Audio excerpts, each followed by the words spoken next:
أعمالنا من يهده الله فلا مضل له ومن يضلله فلا هادي له ونشهد أن لا إله إلا الله وحده لا شريك له ونشهد أن سيدنا وحبيبنا ومولانا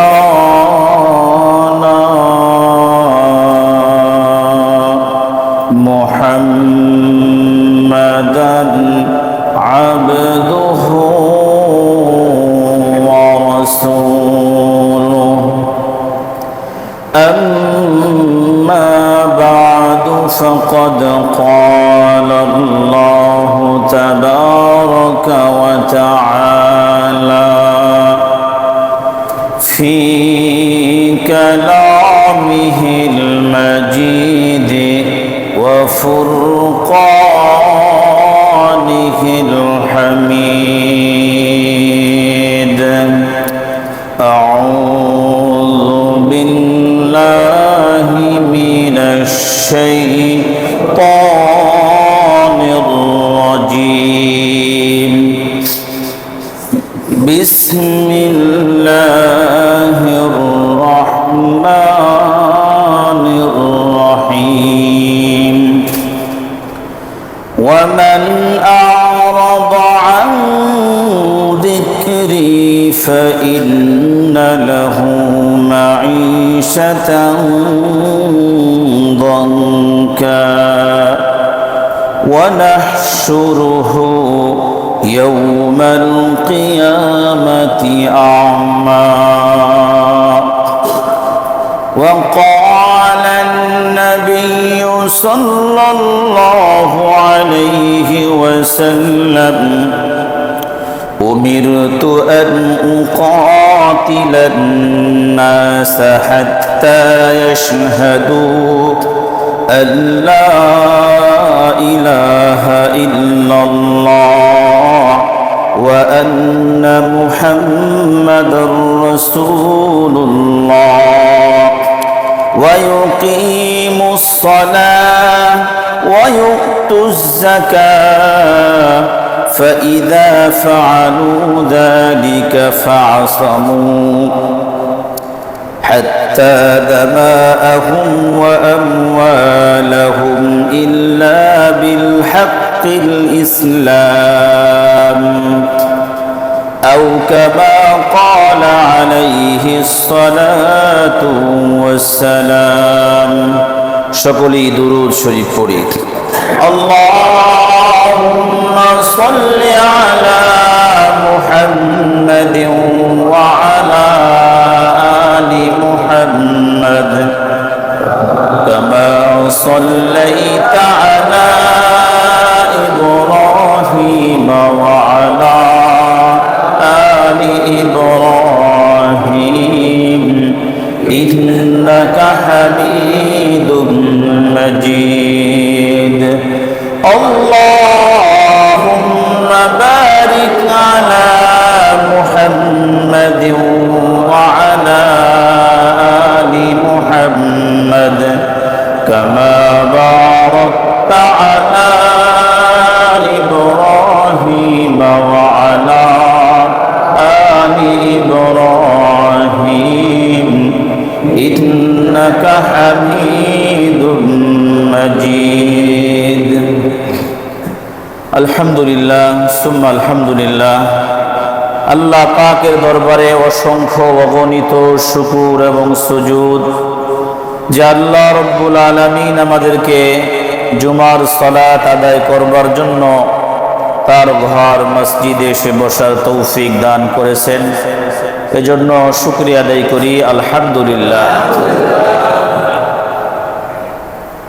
আল্লাহ রাব্বুল আলামিন আপনার আমার রিজিক নির্ধারণ করে রেখেছেন। মৌত পর্যন্ত আমরা যা কিছু নাজ নিয়ামত পাব আল্লাহ পাক এটাকে নির্ধারিত করে রেখেছেন। এরপরেও আল্লাহ রাব্বুল আলামিন বলছেন, ফান্তাশিরু ফিল আরদি ওয়াবতাগু মিন ফাদলিল্লাহ। সালাত আদায় করবার পরে তোমরা জমিনে ছড়ায় ছিটায় যাও, আল্লাহ পাকের অনুগ্রহ খোঁজো, অন্বেষণ করো। আল্লাহ পাক তো সবকিছু নির্ধারণ করে রেখেছেন। আপনার আমার হায়াত কতটুকু আছে, উমরা এবং হজে যাওয়ার সময় যেরকম রিটার্ন টিকিট কাটা লাগে, এরকম ভাবে আপনার আমারও রিটার্ন টিকিট কাটা, তবে সময়টা আপনার আমার জানা নাই। যখন ডাক আসবে, আপনি আমি কেউ এই পৃথিবীতে থাকতে পারবো না। একটা সময় আপনার আমার এই পৃথিবী থেকে কবরের জগতে রওনা হতে হবে। আল্লাহ পাক সময় নির্ধারণ করে রেখেছেন। আবার হাদিসে পাকের মধ্যে আসছে, মানুষের হায়াত বাড়ে, রিজিক বাড়ে, হায়াত কমে যায়, রিজিক কমে যায়। হায়াতও কমে, রিজিকও কমে। আবার হায়াত বাড়ে, রিজিকও বাড়ে। নেক আমলের কারণে আল্লাহ পাক হায়াত বাড়ায় দেন, নেক আমলের কারণে আল্লাহ পাক রিজিক বাড়ায় দেন। বদ আমলের কারণে আল্লাহ পাক হায়াত কমায় দেন, বদ আমলের কারণে আল্লাহ পাক রিজিক কমায় দেন। এটা আপনার আমার হাতের কামাই। সূরা মুদ্দাসসিরের মধ্যে আল্লাহ রাব্বুল আলামিন বলেন, কুল্লু নাফসিন বিমা কাসাবাত রহিনা। প্রত্যেকটা মানুষ যা কিছু করতেছে তার কর্মের নিজের হাতের কামাই। এটা সে নিজেরটা নিজেই অর্জন করে। তাহলে আপনি আমি যদি রিজিক কমাই, আর একজনের দোষ দিয়ে লাভ আছে? আল্লাহ পাক বলছে, গোলামি করো, মৃত্যু পর্যন্ত যা লাগে আমি রব তোমাকে দিয়ে দিব। শয়তানের গোলামি করবা, রিজিকের মধ্যে সংকীর্ণতা দেখা দিবে, হায়াত কমায় দিব। আপনি আমি যদি ইচ্ছে করেই শয়তানের পদাঙ্ক অনুসরণ করি, তাহলে দোষটা কার? কুল্লু নাফসিন বিমা কাসাবাত রহিনা। আপনার আমার নিজেরই দোষ, নিজের কারণে এগুলো হচ্ছে। নেক আমলের মাধ্যমে আল্লাহ পাক নিয়ামতের মধ্যে বরকত দান করেন, রিজিকের মধ্যে বরকত দান করেন। নেক আমলের মধ্যে সব থেকে বড় নেক আমল হলো সালাত সময় মতো আদায় করা, নামাজ সময় মতো আদায় করা, 5 ওয়াক্ত নামাজ সময় মতো আদায় করা। সাহাবায়ে কিরাম রাদিয়াল্লাহু তাআলা আনহুম কখনোই নামাজের গাফলতি করেন নাই। যেই হালতে ছিলেন, যে অবস্থায় ছিলেন, নামাজের সময় তারা নামাজ পড়ে নিয়েছেন, নামাজ আদায় করছেন। নামাজের সাথে কোনো প্রকারের আপোষ নাই। নামাজ এমন একটা ইবাদত, মুসলমানদের গুরুত্বপূর্ণ ইবাদতের মধ্যে নামাজ একটা গুরুত্বপূর্ণ ইবাদত, যে ইবাদতের মাধ্যমে মুমিন ব্যক্তি আর মুশরিকের মধ্যে পার্থক্য বোঝা যায়। কাফের আর মুমিনদের মধ্যে পার্থক্য বোঝা যায়, মুনাফিক আর মুমিনদের মধ্যে পার্থক্য বোঝা যায় নামাজের মাধ্যমে। নবী আলাইহিস সালামের জামানায় যারা নামাজ পড়তো না তারা ছিল কাফের। আজান হয়ে গেছে, সমস্ত কর্ম বন্ধ, নামাজের জন্য প্রস্তুতি, জামাতের সময় হয়ে গেছে, সবাই জামাতে হাজির। জামাতে আসে নাই কে? নামাজ পড়ে নাই কে? যে কাফের, সে নামাজ পড়ে নাই। নামাজ পড়ে নাই কে? যে মুনাফিক, সে নামাজ পড়ে নাই। হাদিসে পাকের মধ্যে আসছে, নবী করিম সাল্লাল্লাহু আলাইহি ওয়াসাল্লাম ইরশাদ করেন, ইন্না বাইনার রাজুলি ওয়া বাইনাশ শিরকি ওয়াল কুফরি তারকাস সালাহ।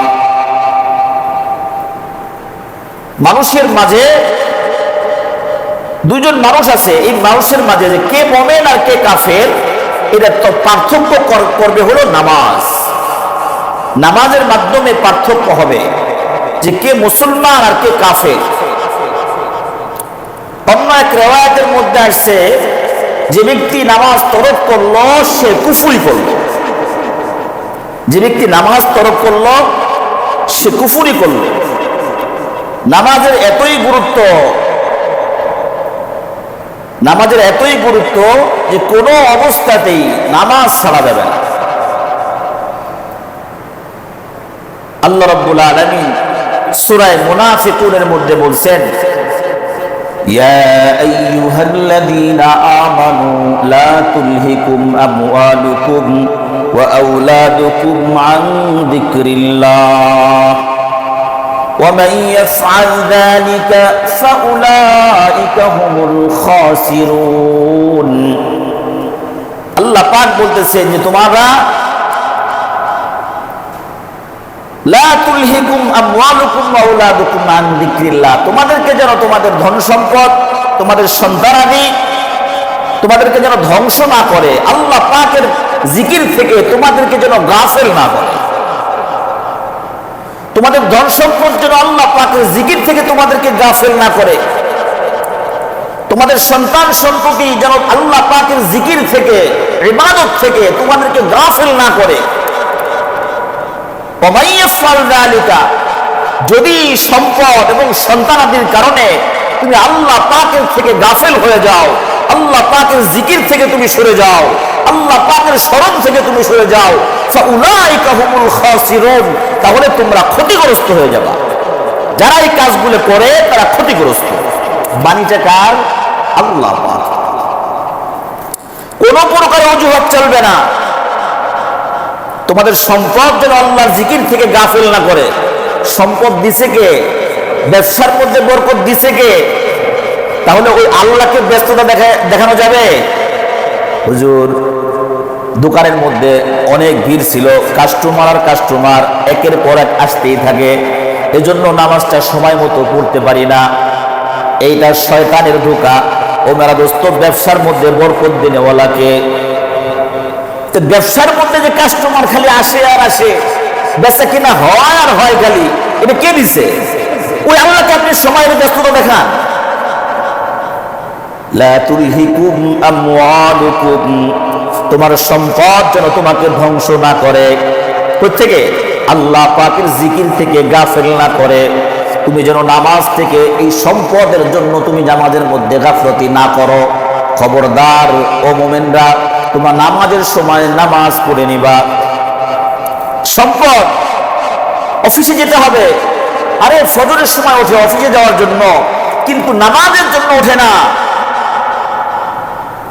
কত বড় গাফেল আপনি! আমি আল্লাহ পাক বলতেছে, মানে রিজিকের মালিক তো আমি রব।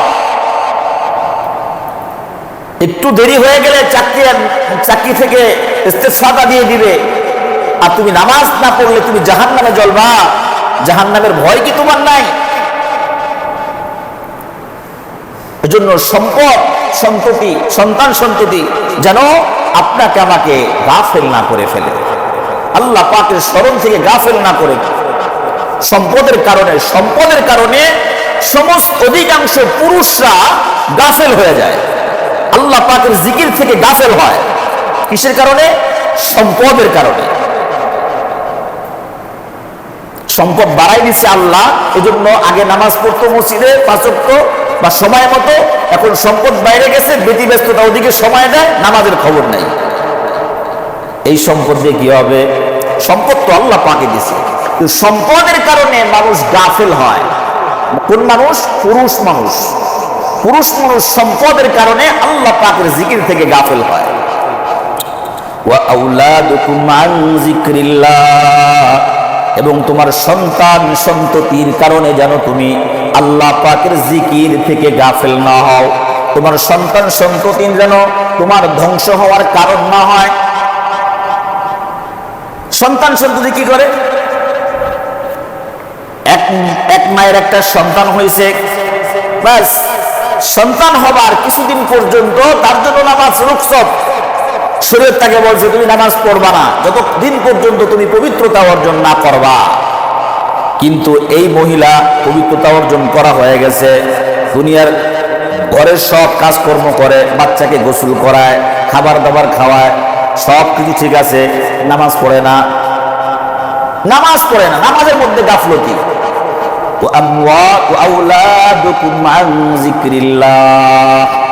তোমাদের সন্তান সন্ততির মাধ্যমে যেন তোমাদের আল্লাহ পাকের জিকির থেকে গাফেল না হয়ে যাও তোমরা। তাহলে মা বোনরা সন্তান সন্ততির কারণে নামাজ থেকে গাফেল হয়ে যায়, নিজের আমলকে ধ্বংস করে ফেলায়, আল্লাহ পাকের জিকির থেকে নিজেকে সরায় ফেলায়। খবরদার, এই সন্তান সন্ততি এবং সম্পদ যদি আল্লাহ পাকের জিকির থেকে তোমাদেরকে গাফেল করেই ফেলে,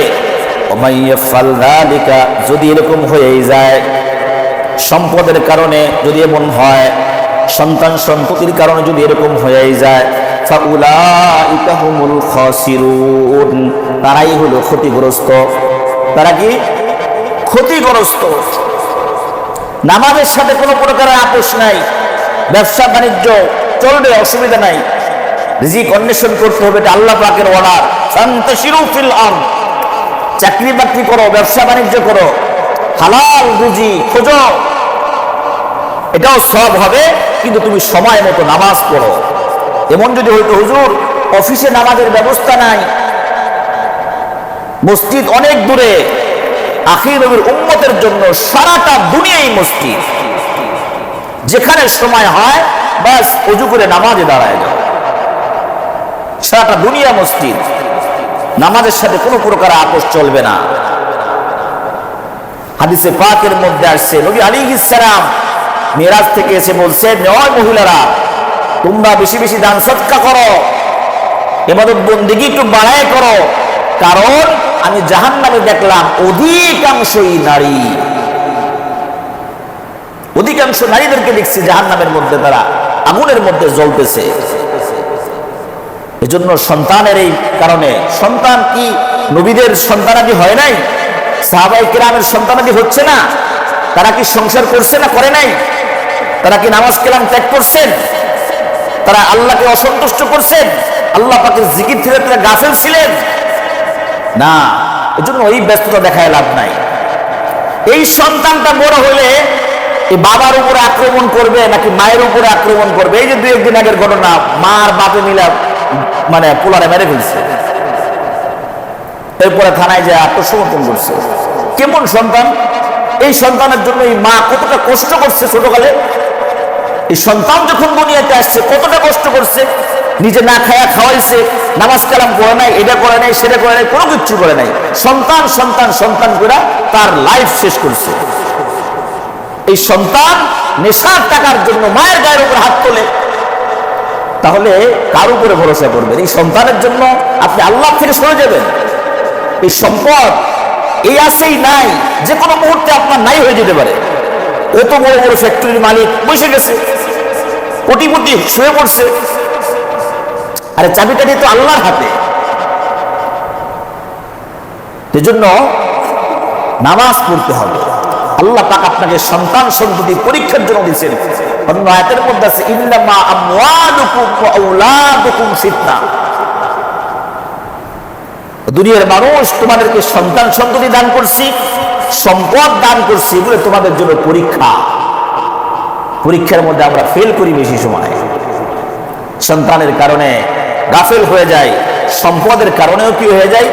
গাফেল হয়ে যায়। মেরা দোস্ত, যে যে অবস্থায় থাকি না কেন, নামাজ থেকে যেন আপনাকে আমাকে শয়তান গাফেল না করতে পারে।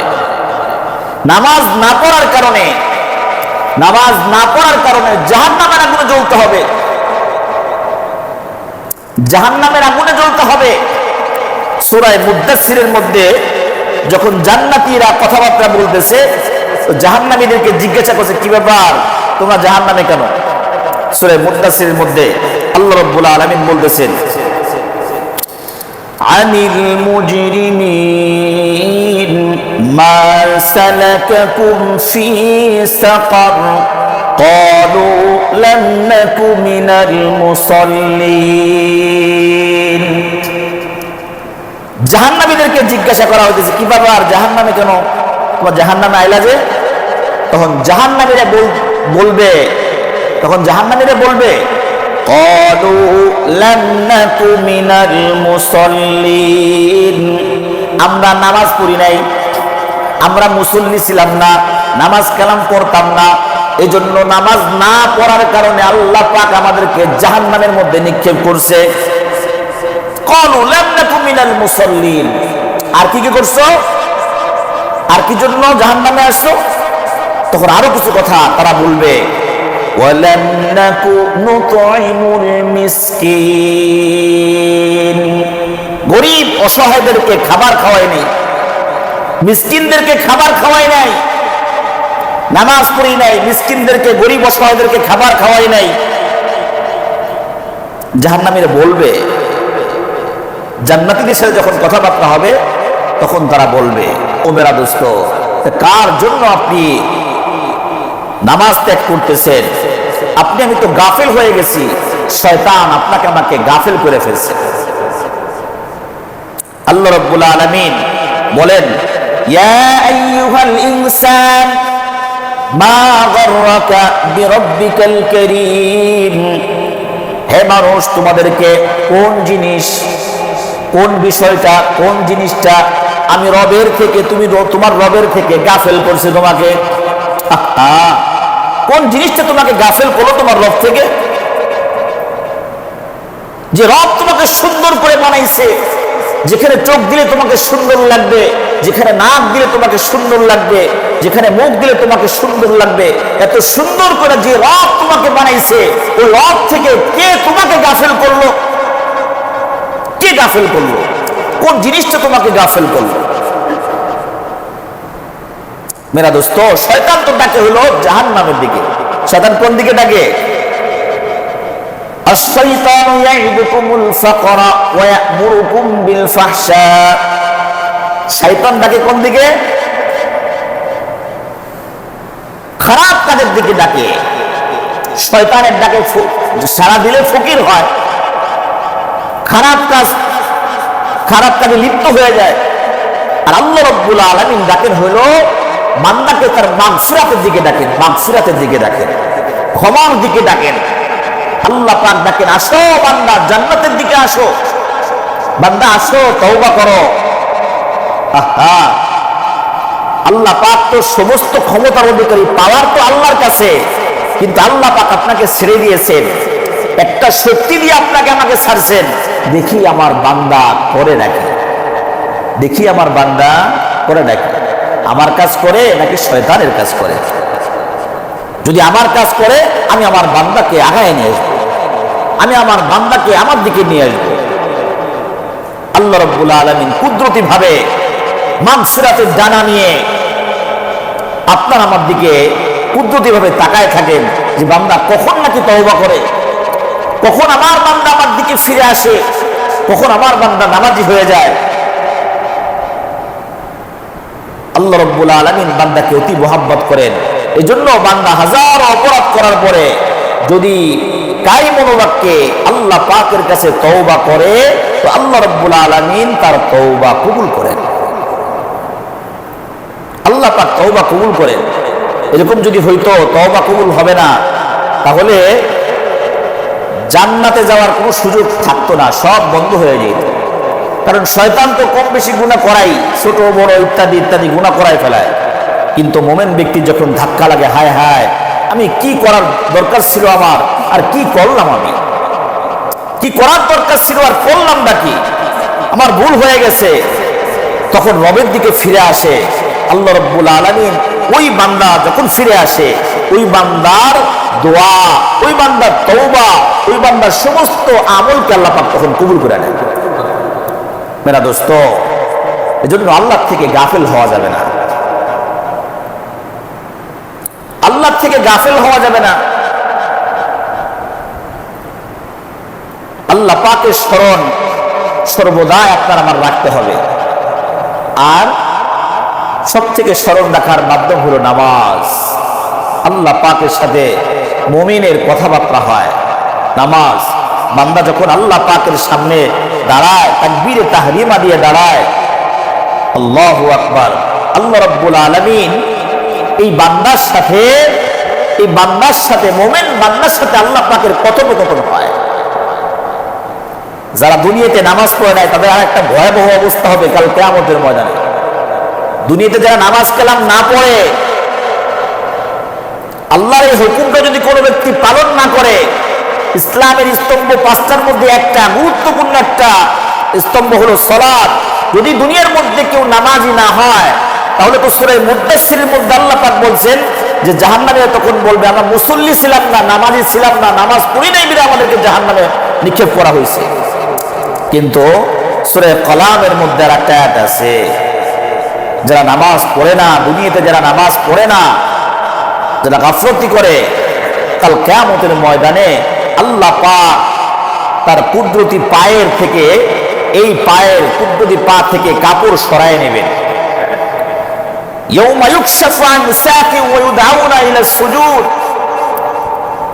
আল্লাহ রাব্বুল আলামিন তার কুদরতি পা থেকে কাপড় সরায় নেবেন। বান্দারা সব উপস্থিত। আল্লাহ পাক বলবে এই যে আমার কুদরতি পা থেকে কাপড়টা সরায় নিছি, সিজদা করো, আমার কদমে সিজদা লাগাও। তাফসীরের কিতাবের মধ্যে আসছে, আহা, কাল কিয়ামতের ময়দানে এই মুহূর্তটা যারা নামাজি ছিল তারা আল্লাহ পাক গলা থেকে কাপড় সরানোর সাথে সাথে তাকবীর দিয়ে আল্লাহ পাকের কুদরতি পায়ে সিজদায় লুটিয়ে পড়ে। আর যারা দুনিয়াতে নামাজ কালাম পড়ে নাই, গাফলতি করছে, এদের এই মেরুদণ্ডটা লোহার মতো শক্ত হবে। তারা রুকুও করতে পারবে না, সিজদাও করতে পারবে না। রুকুও করতে পারবে না, সিজদাও করতে পারবে না। সূরা কলাম, ফালা ইস্তাতিউন, তারা সিজদা করতে সক্ষম হবে না, রুকু করতে সক্ষম হবে না। তখনই প্রমাণ হয়ে যাবে দুনিয়ার মধ্যে তুমি নামাজ পড়ছো কি পড়ো নাই।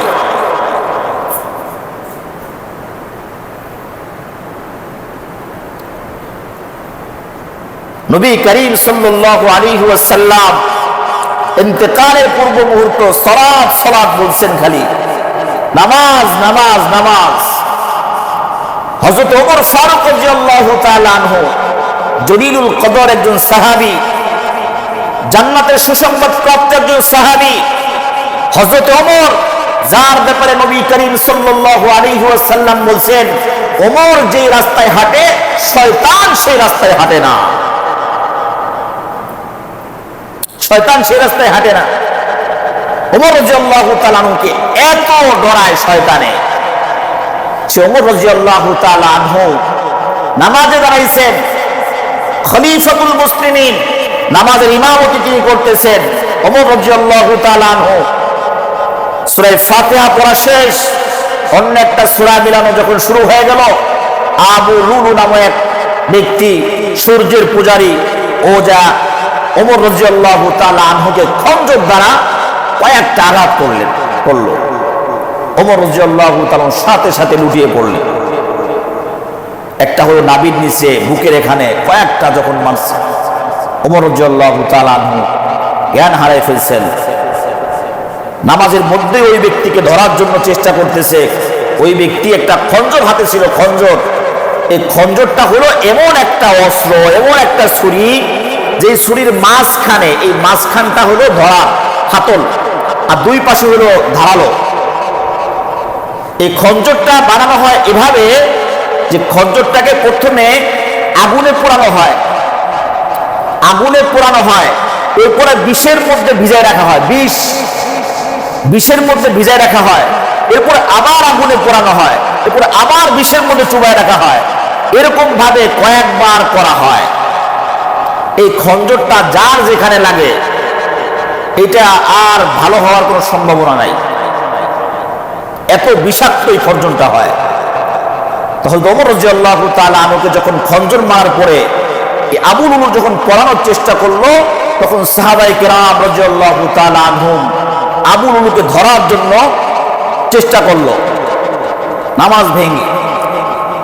আবু লুলু তো এইবার খঞ্জরটা মাছ খায়া ধরা, এইভাবে এরকম এরকম করতে করতে মসজিদ নববী থেকে বের হয়েছে। সাথে সাথে ওই অবস্থায় 7 জন সাহাবী শাহাদাত বরণ করছেন। এরপরে এক সাহাবী কৌশলে তাকে এরকম ভাবে অ্যাটাক করার পরে আবু লুলু নিজে আত্মহত্যা করছে। মেরা দোস্ত, এই ঘটনা বলার মাকসাদ, ঘটনা তো অনেক লম্বা, বলার মাকসাদ হইল ওমর রাদিয়াল্লাহু তাআলা আনহুকে খঞ্জর মারার পরে যে অজ্ঞান হয়ে গেছেন, জ্ঞান ফেরার পরে সর্বপ্রথম যে বাক্যটা তিনি বলতেছিলেন, আরে আমি যে নামাজ শুরু করছিলাম, আমি ওমর যে নামাজ শুরু করছিলাম, তোমরা কি সেই নামাজ সমাপ্ত করছো? সর্বপ্রথম তার মুখের ভাষা ছিল এটা যে আমি ওমর যে নামাজ শুরু করছিলাম, তোমরা কি সেই নামাজ সমাপ্ত করেছো? কত লোকজনের উপস্থিতি, বড় বড় ডাক্তার কবিরাজের সব উপস্থিত। ওমর রাদিয়াল্লাহু তাআলা আনহু নামাজের কথা আগে বলছেন।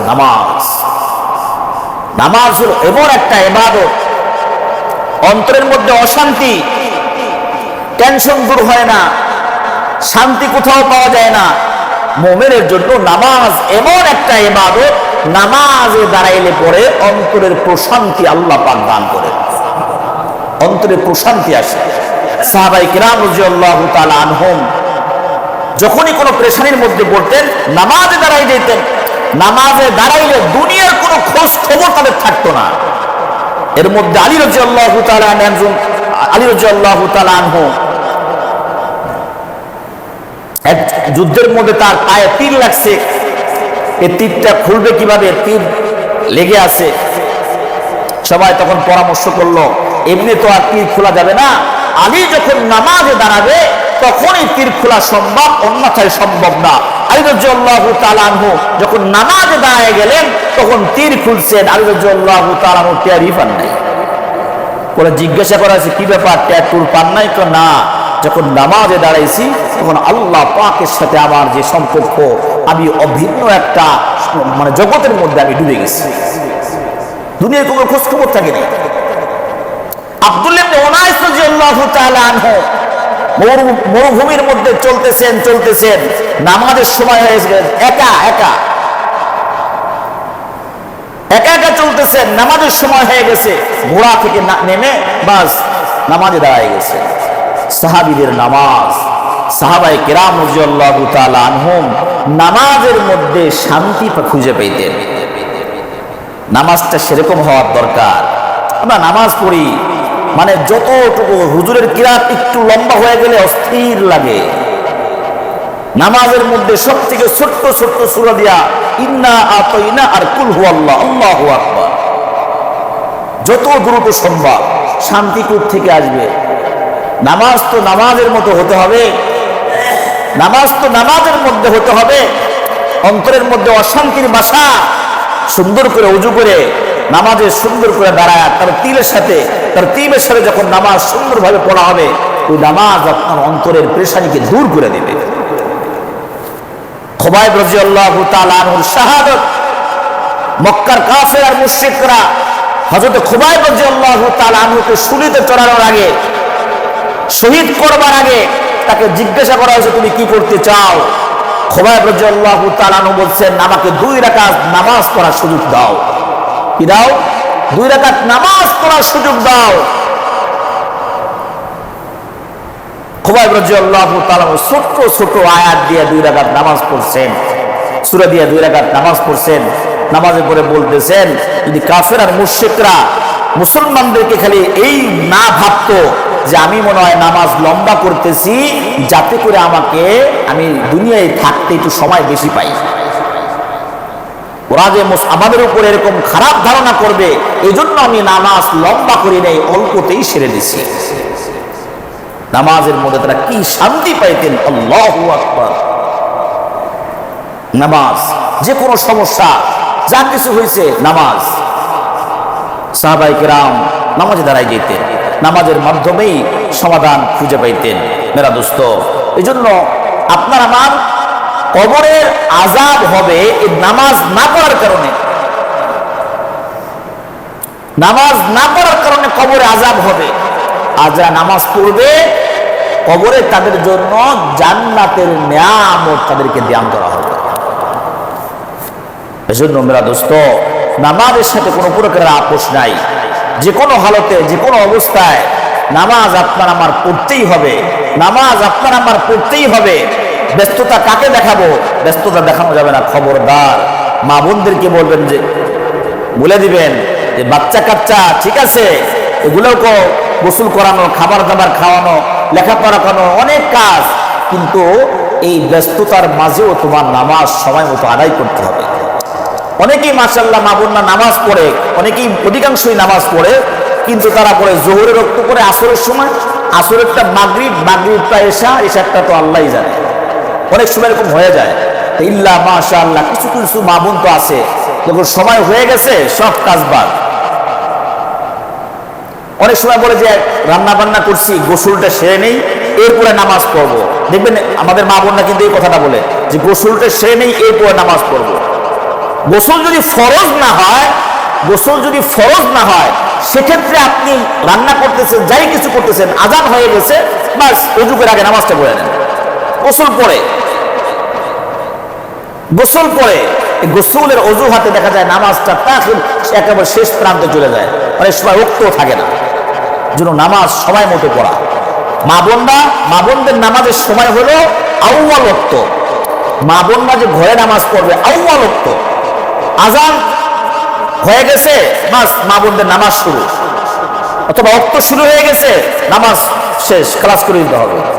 আর পুরুষ, বালিগ পুরুষ যারা আমরা আছি, আমরা হলো জামাতের পাবন্দি করব। জামাত, আজান হয়ে গেছে, জামাতের জন্য অপেক্ষা করব, যে আমরা মসজিদে যেয়ে গিয়ে জামাতের সাথে নামাজ পড়ব। আর মা বোনদের জন্য ওয়াক্ত আসার সাথে সাথে নামাজ আদায় করব। আল্লাহ পাক খুব পছন্দ করেন। আল্লাহ পাক চান বান্দা তুমি আমার দিকে ফিরে আসো। দেখেন এই জন্য মুয়াজ্জিন সাহেব 5 ওয়াক্ত নামাজে আজান দেন। 5 ওয়াক্ত নামাজের আগে আজান হয়। কি সুন্দর কথা, হাইয়া আলাস সালাহ, হাইয়া আলাল ফালাহ। নামাজের জন্য আসো, কল্যাণের দিকে আসো, তোমার কল্যাণের জন্য আসো। ফজরের সময় বলে আস-সালাতু খায়রুম মিনান নাওম, দুনিয়ার মানুষ ঘুম থেকে নামাজ উত্তম, আসো নামাজে আসো। 5 ওয়াক্ত 5 বার আপনাকে আমাকে ডাকা হইতেছে, আপনি আমি গাফিল হয়ে আছি। যেন আল্লাহ পাক আমাদেরকে উদ্দেশ্য করে বলতেছেন, ইয়া আইয়ুহাল ইনসান মা গাররাকা বিরাব্বিকাল কারীম। কোন জিনিস তোমাকে আমি রবের থেকে গাফিল করে রাখলো? মেরা দোস্ত, আল্লাহকে ব্যস্ততা দেখানো যাবে না। নামাজের সাথে কোনো প্রকার আপোষ নাই। সময় হয়ে গেলেই নামাজ পড়তে হবে। আল্লাহ রাব্বুল আলামিন আমাদের সকলকে 5 ওয়াক্ত নামাজি বানায় দেন, সকলেই বলে আমিন। এবং 5 ওয়াক্ত নামাজ সময় মতো জামাতের সাথে আদায় করার তৌফিক দান করেন, সকলেই বলে আমিন। ওয়া আখিরু দাওয়ানা আলহামদুলিল্লাহি রাব্বিল আলামিন।